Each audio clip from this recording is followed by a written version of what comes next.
everybody, welcome to Behind the Vanity. I'm Jessica, and today I am going to be talking about something that I am very passionate about and have been very passionate about for years, ever since I was a teenager. I love makeup and everything, but in some ways I don't get complimented as much on my makeup as I do my skin. And so when I go out not wearing makeup, I do have a lot of people commenting on my skin, and it's just always been something that I've loved taking care of my skin. And so that is really my passion. I probably would have become like a dermatologist if I didn't have to go through like med school. But you know, there's that whole thing. I'm an entertainer for a reason. So I just wanted to give you just some of my best skincare advice, and it's just very basic and simple, but there's a reason why everyone says it, and these are the things that I do feel really work, and it is advice that I follow. Let's get started. Point number one is, of course, going to be always take off your makeup at the end of the day. Don't ever sleep in your makeup. I mean, I guess I'm lucky in that makeup, I can like feel it sitting on my skin, so at the end of the day, I'm just ready for it to come off. But other people, not so much, and that is just, it is the worst thing you can do for so many reasons. First of all, I mean, there's just the sanitary and it getting on your pillow and it clogging your pores, and if you break out. But something that a lot of people might not know is the nighttime is when your skincare products, they really go to work because your skin is also sleeping. And so even more so than during the day, you know, when you put products on your face during the day, you're kind of protecting your skin from the elements. And at night, your skin is protected, it's happy, it's sleeping, and it's trying to rejuvenate, and it can't do that with makeup on it. So if you complain about your skin and you don't like your skin and you wear your makeup to bed, that is a major reason why. It's just one of those things. You have got to find the time to take off your makeup before you go to bed. And you know, even if you do nothing else, I mean, that is just the biggest thing. So that is my first piece of advice, biggest one. Number two is be consistent. You know, when you use products, just, you know, where life gets in the way, and it does for me too. I don't always use my products as religiously. I might wash my face and, you know, and I might not use my serum, my face serum twice a day every day, or I might not, you know, that kind of thing. But generally just do the best you can. Just be as consistent as you can. Just try to use your products as consistently, and, you know, putting on that eye cream as much as you can. You know, if you can't do it twice a day, do it once a day. And if you forget a day, it's okay. So just be as consistent as you can with your products and applying your products, because really that's kind of the best way that they work. Is it's not just like once a week, twice a week. You know, you got to use it as often as you can. That goes for masks too. I read something recently that women in like Korea, which is where like sheet masks and stuff have kind of originated, and they've now become very popular here. In Korea, they don't do them just once a week or once a month. They literally do them every day. So even with masks, you have to be consistent, and that's where I'm the worst. I'll do a mask like once every 3 months, and you know, and really they should be done more often, because the benefits aren't as much long-term as they are short-term. So you're gonna do a mask and you're gonna get that benefit right away, and then it's gonna be gone. So that is true even with like treatments and things like that. So sometimes consistency is using the same product for a long time.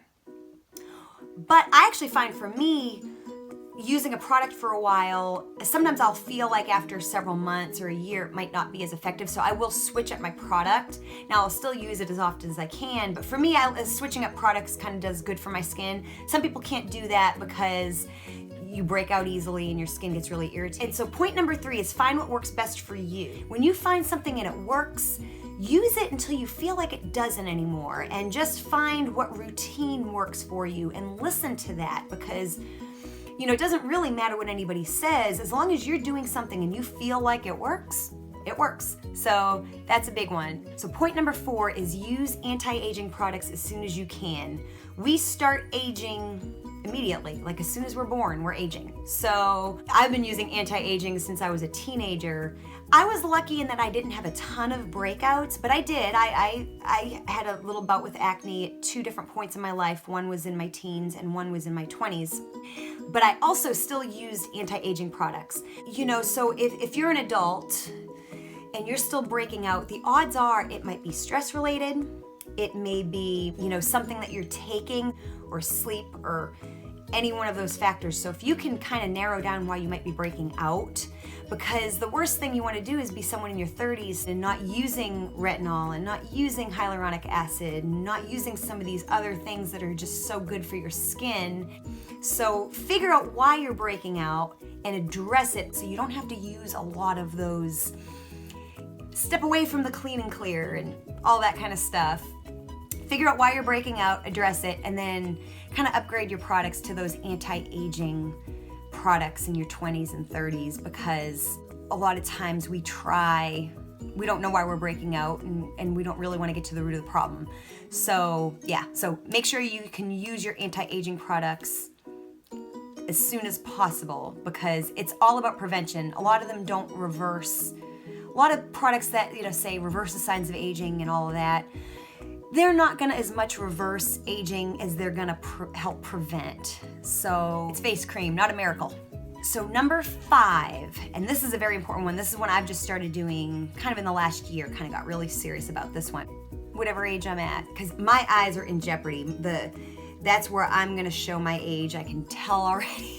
Is when you put your eye cream on, you know, we just think, oh, to put it here and here. We'll carry it out, like I put it all the way out on the crow's feet, and I bring it out to my temples. Cause see, you smile there too. So put your eye cream all around your eye area. And if I have any extra, I'll put it around my lip lines too. So also too, don't forget your hands, your neck, and your chest. So whatever like leftover product you have, rub it on your hands. You know, carry your face cream down your neck and down your chest. Recently, I bought a special product for my neck and my chest, and you know, those things age. For me, it's gonna be my eyes and my neck, and so I'm really afraid of those areas. So, you know, this is your face too, and you have to look at from here up is your face. And our hands age really badly too. So just, yeah, whatever product is on your hands, just take it to the back of your hands. And like I said, you can buy special products for your neck and chest, or you can just use what you use on your face. Use your face cream. And so don't forget those areas. Very important. Number 6 is buy the best you can afford. And really, it's not so much about buying the best you can afford as it is trying to find the best you can. You know, be active, find those products, really be interested. And you know, I've got high-end products that I love, and then I've got drugstore products that I love.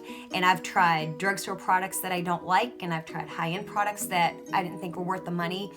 But I'm interested, and so I'm always looking and I'm always trying, and when I find something I love, I stick with it till I feel like it doesn't work anymore. So just buy the best you can afford and be interested and be curious and be active in the buying of your products. It's not just about the money, it's about the trying of them. Number 7 is don't wash your face too often. I know it sounds counterproductive, but sometimes the reason why you might be breaking out is you're washing your face too much and you're irritating it. You know, sometimes there is, you know, I know our face oil kind of gets a bad rap, but your face oil also moisturizes your face. It's actually the best protector against wrinkles, believe it or not. People in general with oily skin tend to wrinkle less. And, you know, sometimes it's a protective barrier, you know, so definitely don't want to wash more than twice a day. Anything more than that is way, way, way, way, way too much. So even if you do break out, that is important too. You don't want to overdo anything from washing to exfoliating, all of that stuff. Point number 8 is sunscreen. And sunscreen is last on my list only because I'm even ashamed to admit it. I went a long time without wearing sunscreen. I came full circle, and I was always a sun worshiper, loved laying out, and I probably didn't start getting serious about like wearing sunscreen.